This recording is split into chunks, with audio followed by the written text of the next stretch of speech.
There is another story about two monks. The two Zen Buddhist monks are walking. And what happened is that one of the monks saw a woman. Oh, yeah. And the woman had a child and she was ready to cross a river, but she was scared that she would not be able to cross it. So therefore, the monk who saw her need immediately went, picked her up on his shoulder and took her with the baby across, left her there and returned to the other monk. Now, this other monk, as they're Zen Buddhists, they talk very little. After 2 hours, he asked him, how did you dare to touch the body of a woman? Hold it even. And hold it. Across. And take her across. So then 2 hours later, the other one answers, I took her across and left her there, but you are still carrying her. Still carrying her up to here, attachment. The inside precept and the outside precept. The saints, the masters, they do things without attaching to things. They just do what they have to do. But other people, they do because of their habits and their desires force them to do. Even though the outside appearance looked the same.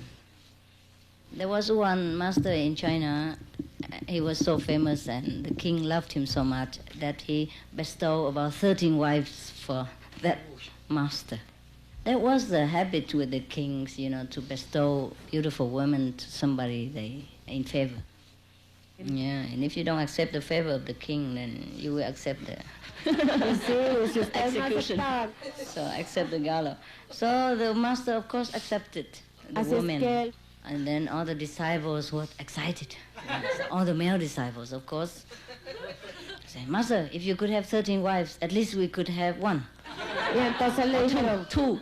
mire maestro, si usted puede tener 35. So the master took a handful of peanuts and swallowed it.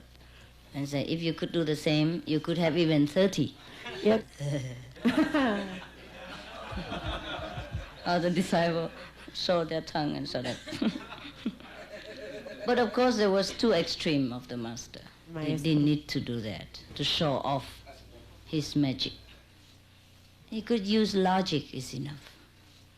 Yes, there is the difference between people, not only masters and disciples. Therefore, I have taught you to be frugal, and not to be greedy and exceeding your share. Yes, not to spend more than you have. When it's necessary, we take, we use. When it's not, try not to. Otherwise, we might be in trouble. Sometimes we might get sick. Incurable disease. Yeah, I knew one person who practiced, and he always tried to live on somebody else's, and he has always diarrhea. The impure offering. Sometimes we take presents from other people which is impure. It also affects us. Sometimes we don't even know that affect us. But we become like we own that person or these persons something.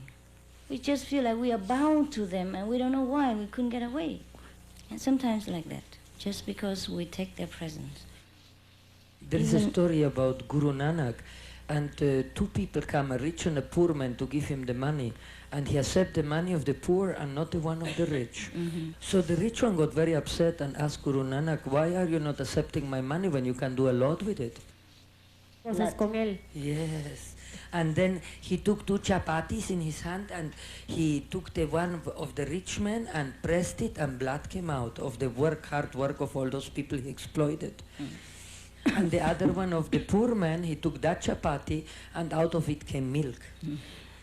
Is that why also, Master Charan Singh, for example, and the Satsangis, they never accept gifts of the people, like if they know if it's contaminated.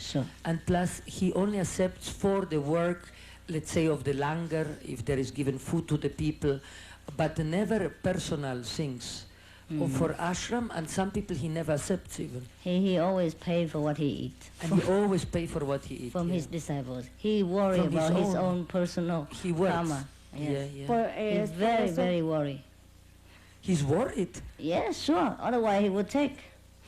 Por eso es que Even from his disciples, he paid. Yeah. He paid for every meal he ate from every house, any house, from his disciples. Por eso from es the house que of the disciple, that I know. Probably his merit was not great enough, and he knows it. Probably he wanted to set an example to his disciples. So even such a master dare not accept offering from other people. How would we dare? Yes, I don't tell you anything which is untrue. Even the master get contaminated temporarily. How would the ordinary people? But there is a difference between an adult and a child, of course. If a child has happened to fall into a mud pool, he could not clean himself. Yeah. But when an adult fall into it, he could get out himself and clean it in no time. Por That's the ejemplo. difference. That's why the ancient monks and even modern monks, they never touch you. Never touch me. Yeah. Indian, when they Uh-huh. give you blessed food, Yeah. they drop in your hand Like from that. 2 kilometers Yeah, apart. True. por eso es que True, los yes. monjes nunca They did that with monks and nuns also, not with only ordinary people. And that's why it came the custom in India untouchable. It wasn't bad.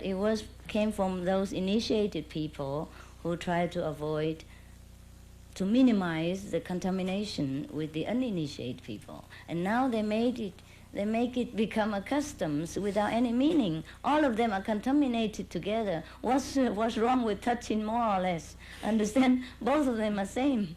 esa The touch and costumbre, the touch and the touchy. Huh? esa costumbre no es Same. The true Brahmins are those who were initiated in ancient times when they had a living master. And after the master died and the generation died and no more lineage, and the babies were born out of this Brahmin family, even without master, without initiation, without purity, nothing. Dare not touch other because of customs. Even though both are contaminated, both are dirty. Understand? Yes. So many customs are left over from the spiritual heritage. It's not really bad. Just no meaning anymore, that's all. Just sentido. like St. John, he was a great saint, and even if he baptized people with water, he has a charging power. But now the church, they just sprinkle water on you with no power at all. Why did Jesus say that you have to be baptized by water and spirit, both? He didn't say that. No, él no dijo eso. He never said that. Water When and he spirit. was baptized, and John said, "No, why are you baptized by me, Master? You are above me." And Jesus said, "Oh, let the law be done. I mean, No. let it be now normally.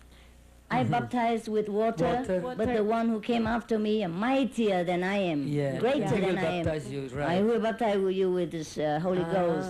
I mean, use just inside transmission, you see, the ghost. So in a way he meant only by fire, that a Christian really has to be baptized by fire. That means, for example, Fire and the Holy Ghost. That so means if you- light. that's the lie. Yeah, fire. No, And el what que dijo about eso no speaking fue the Cristo, tongues? fue San Yes, they speaking in the tongue. The Holy Ghost will speak in the tongue, you see? Speak inside. Lo que estaba Sound. diciendo